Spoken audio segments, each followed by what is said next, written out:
So hello guys, जय हिंद। कैसे हो आप सब? उम्मीद करता हूँ अच्छे होंगे। तो फाइनली ये तो आपको पता ही है कि कोस्ट गार्ड नाविक की नई भर्ती आई हुई है। तो डीबीजीडी यांत्रिक के तहत अगर आप भी इंडियन कोस्ट गार्ड ज्वाइन करने की इच्छा रखते हो तो सबसे पहले ये जान लो कि जिन ब्रांच के थ्रू आप जाओगे उसमें आपको काम क्या करना पड़ेगा, उसके लिए आप कितनी सैलरी मिलेगी और साथ में समय समय पे प्रमोशंस वगैरह कब और कैसे होगा।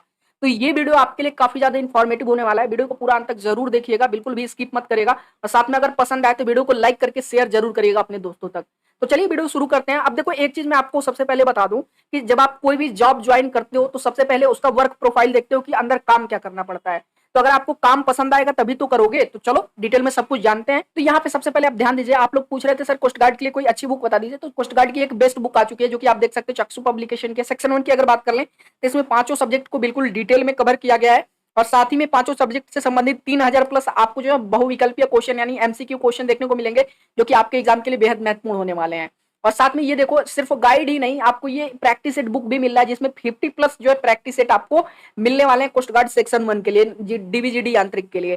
तो मैंने लिंक डाल दिया वीडियो के डिस्क्रिप्शन में अमेजन और फ्लिपकार्ट का, आप मंगा करके घर बैठे तैयारी कर सकते हो। ये आपके एग्जाम के लिए बेस्ट बुक है। और साथ में ये आपको ऑफलाइन स्टोर पर भी मिल जाएगा, जाकर के पूछ लेना चाक्षु पब्लिकेशन की बुक चाहिए कोस्ट गार्ड के लिए तो आपको मिल जाएगा। आइए चलिए आगे बढ़ते हैं। तो अब यहाँ पे सबसे पहले तो हम बात करेंगे काम को लेकर के, और जो सबसे पहले काम की हम बात करेंगे वो होगा जीडी का। ठीक है, यानी जनरल ड्यूटी का काम क्या क्या होता है। तो अगर सबसे पहले बात कर ले तो जीडी का जो सबसे पहला काम होता है वो होता है इंटरनेशनल सी बॉर्डर्स की जो है बॉर्डरिंग करना। जैसे मान लो कि हमारा जो देश है उसका बॉर्डर जिन जिन देशों के साथ लगता है, ठीक है, तो उन बॉर्डर की क्या करता है, ये सी बॉर्डर की बॉर्डरिंग करते हैं कि कोई गलत गतिविधि ना हो उसके थ्रू, ठीक है, बॉर्डर्स के थ्रू। दूसरी चीज ये है, दूसरा काम इनको क्या करना पड़ता है, to see at sea smugglers. जैसे मान लो कि काफी ज्यादा जो है स्मगलिंग जो है आजकल समुद्र के रास्ते भी होता है, तो समुद्री रास्तों में जो स्मगलर होते हैं तो स्मगलिंग को रोकने का काम ये करते हैं, ठीक है, कि समुद्र के रास्ते स्मगलिंग ना हो सके। और साथ में जो तीसरा इनका इंपॉर्टेंट काम होता है जीडी वालों का, ध्यान से सुनना, सभी को मैं बता रहा हूं, ठीक है, जो भी समुद्री मछुआरे होते हैं उनकी मदद करना। जैसे मान लो कि आजकल क्या है कि समुद्री मछुआरों का जो है मांग बढ़ गया है, वो क्या है समुद्र से मछलियां मार के लाते हैं, मार्केट में बेचते हैं, ठीक है। तो उनका जो भी ये फिशिंग करने जाते हैं जब समुद्री मछुआरे, तो उनका रक्षा करना इनका मुख्य काम होता है, ठीक है। एक काम इनका मुख्य में जो है जीडी वालों का एक काम ये होता है कि जो भी फिशर्स वगैरह जाते हैं वहां पे फिशिंग करने, उनका जो है देखभाल करना, उनकी मदद करना होता है। और जो चौथा अगर सबसे इंपॉर्टेंट बात कर ले, ध्यान से बिल्कुल सुनना, ठीक है, चौथा इनका काम होता है मशीनरी का। जो भी मशीन्स वगैरह वहां पे होती हैं शिप पे, ठीक है, उनका ध्यान रखना होता है, ठीक है, समझ में आ गया आपको। और जो पांचवा सबसे इंपॉर्टेंट काम होता है इनका, देखते जाओ कौन कौन से काम इनको करने होते हैं। पांचवा इनका काम होता है सेफ गार्डिंग का। जैसे मान लो कि समुद्र के रास्ते देखो देश पे किसी भी प्रकार का खतरा ना आए, इसके लिए क्या करते हैं, पूरे समुद्र का ये सेफ गार्डिंग करते हैं। जितने भी जैसे मान लो कि सी एरिया है, ठीक है, कोस्टल एरिया है सी का, वहां पे इनकी सेफ गार्डिंग चलती है कि समुद्र के रास्ते कोई भी गलत गतिविधि ना हो देश के अंदर, ठीक है। और जो इनका छठवां मुख्य काम होता है वो होता है जो भी आर्टिफिशियल आइलैंड्स होते हैं ना, जैसे ह्यूमन मेड जो आइलैंड्स होते हैं उनका रख रखाव, इनको के रक्षा करना पड़ता है, ठीक है, याद रखना। एक तरह से समझ लो कि बॉर्डरिंग करना पड़ता है और उसका रक्षा करना पड़ता है, देखना पड़ता है जो भी आर्टिफिशियल आइलैंड्स होते हैं, ह्यूमन मेड आइलैंड्स होते हैं।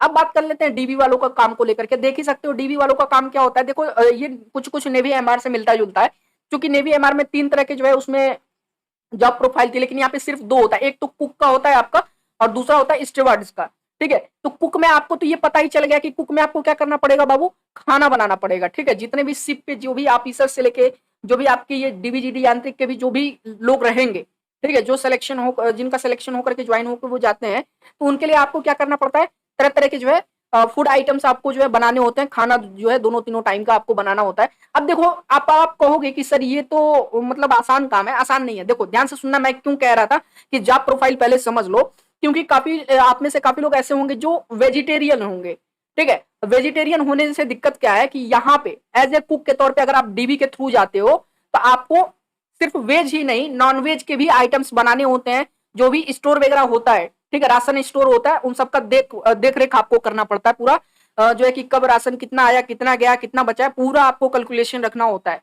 उसके साथ ही में, ठीक है। तो समझ में आ गया ना, यही एक कमी है कि नॉन वेज से लेकर के वेज हर एक आइटम आपको बनाना पड़ता है। और घबराओ मत कि आपको आता नहीं है, ऐसा नहीं है, सब ट्रेनिंग दिया जाएगा, आपको सिखाया जाएगा, ठीक है। अगर नहीं आता है कुकिंग तो सब आपको सिखाया जाएगा, ठीक है, उसके लिए घबराने की जरूरत नहीं है।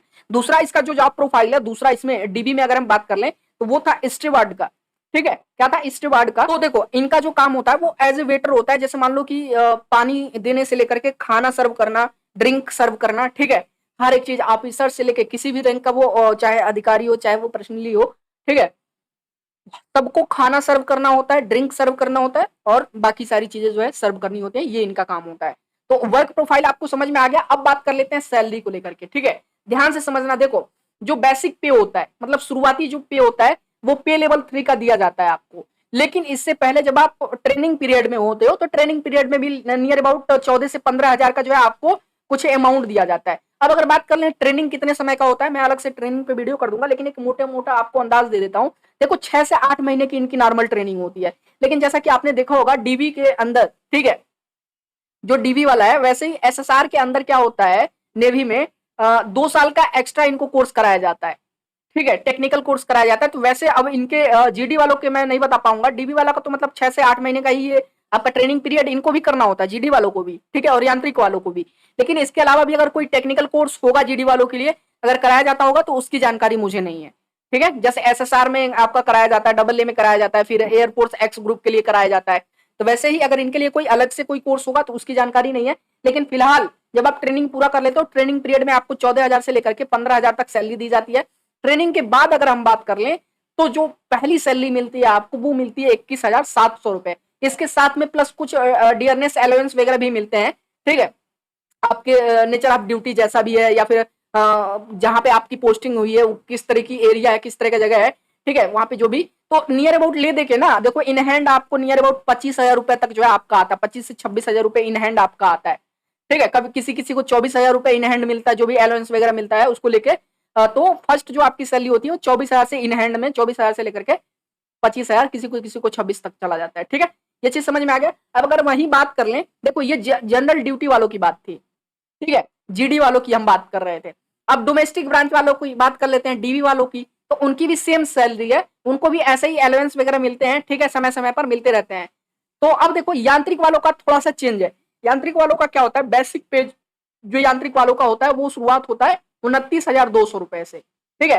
पे लेवल 5 इनको मिलता है, और साथ में एडिशन में देखो इनको 6200 रुपए अलग से और मिलते हैं, ठीक है। यांत्रिक पे आपका जो है अलग से मिलता है, और साथ में जो अलाउंस वगैरह आपको मिलते हैं ना जीडी और डीबी वालों को, वो भी मिलता है। मतलब इनकी थोड़ी सैलरी जो है थोड़ी सी ज्यादा है, ठीक है, बाकी जीडी और डीबी वालों से।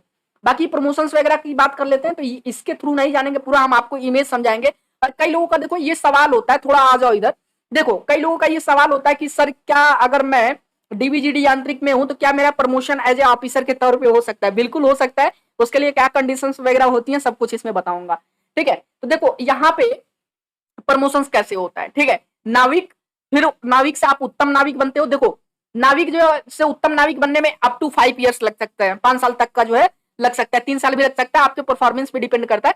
फिर उत्तम नाविक के बाद प्रधान नाविक। अब देखो उत्तम नाविक से प्रधान नाविक बनने में 4 साल, फिर प्रधान नाविक से जो है अधिकारी बनने में, प्रधान नाविक से अधिकारी बनने में 3 साल, फिर अधिकारी से उत्तम अधिकारी बनने में 4 साल, और उत्तम अधिकारी से प्रधान अधिकारी बनने में 3 साल का। ये मैक्सिमम टाइम होता है आपका, ठीक है। ये आपका फाइनल होता है, यहीं तक आपका प्रमोशन होता है प्रधान अधिकारी तक।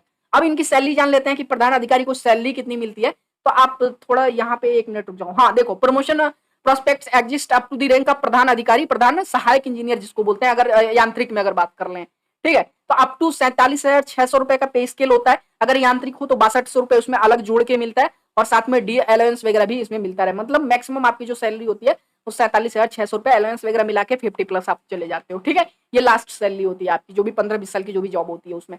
अब कई लोग पूछते हैं सर हमको क्या इसके दौरान जो है क्या जो है किसी पर्सोनल को जो है एज ए ऑफिसर ट्रीट किया जा सकता है, ऑफिसर रैंक पे प्रमोट किया जा सकता है? बिल्कुल किया जा सकता है। देख सकते हो प्रमोशन टू ऑफिसर्स कैडर में द इनरोल पर्सनली में also get opportunity for promotion to the officer rank पे हो सकता है a fulfilling the requisite criteria. अगर आप फुलफिल करते हो, आपके अंदर वो गुण है, ठीक है, कि उस क्राइटेरिया को आप पूरा कर सको, तो आपको क्या है इंडियन कोस्ट गार्ड के समय समय पे आपको क्या है उस रैंक पे, आपको ऑफिसर रैंक पे जो है आपको क्या कर सकती है, प्रमोट कर सकती है। और साथ में जो भी प्रमोशंस वगैरह होते हैं यहाँ पे दिया गया है कि government of India as per government regulations इसको समय समय पे बदला जा सकता है, ये परमानेंट नहीं होता है, ठीक है। तो उम्मीद करता हूँ ये वीडियो आपको बहुत ही अच्छी तरीके से आपके काम को, आपकी सैलरी को और आपके प्रमोशंस को समझा पाई होगी।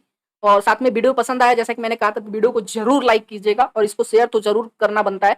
और साथ में चैनल पे नए हैं तो चैनल को सब्सक्राइब कर लो, ऐसी वीडियो हमेशा आती रहती है और क्लासेस भी चल रही है कोस्ट गार्ड के लिए। तो फिर मिलते हैं एक नए वीडियो में, तब तक के लिए सभी को धन्यवाद। और हाँ, जो मैंने आपको चक्षु पब्लिकेशन की बुक बताई है उसको लेकर के तैयारी जरूर करिए। वीडियो के डिस्क्रिप्शन में लिंक है, बहुत ही बेस्ट बुक है आपके एग्जाम के लिए। चलिए धन्यवाद।